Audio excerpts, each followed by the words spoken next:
বেকার ছিলাম আবার বেকার হয়ে যাব। হ্যাঁ, এই কথা বললেন এবার উপদেষ্টা আসিফ। কেন বললেন?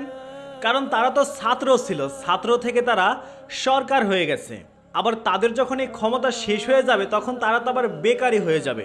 এমন তো না যে তারা আগের মতো ভোট চুরি করে দেশের সরকার হয়ে অনেক বড় বড় বাড়ি গাড়ি কিংবা ব্যাংক ব্যালেন্সের মালিক হয়ে গেছে। তাই জনগণের পক্ষ থেকে যে কয়েকদিনের জন্য তারা ক্ষমতা পেয়েছে, এই ক্ষমতার মেয়াদ পরিপূর্ণ হলে তারা আবার আগের মতো বেকারে হয়ে যাবে। কিন্তু উপদেষ্টা আসিফ একটা কথা বলেছে যে আমরা এই উপদেষ্টা থাকাকালীন অবস্থায় বাংলাদেশের 5 থেকে 7 লক্ষ শিক্ষার্থীদের কর্মসংস্থানের ব্যবস্থা করে দিতে চাই। এখানে একটা চিন্তার বিষয়, কেন আসিফ অন্যান্য মানুষদের বাদ দিয়ে শিক্ষার্থীদের পার্ট টাইম কর্মসংস্থানের ব্যবস্থা করার কথা বললেন? কারণ আসিফ নিজেও জানেন যে একজন ছাত্র শিক্ষা জীবনে কত কষ্ট করে লেখাপড়া শেষ করে। তাই তাদের যদি পার্ট টাইম একটা জবের ব্যবস্থা করা হয় তাহলে তারা খুব সহজেই তাদের লেখাপড়াটা শেষ করতে পারবে। উপদেষ্টা আসিফের এই চিন্তা ভাবনাকে আমি সাধুবাদ জানাই, কারণ শিক্ষার্থী হয়ে বোঝা যায় শিক্ষার্থীর মর্ম।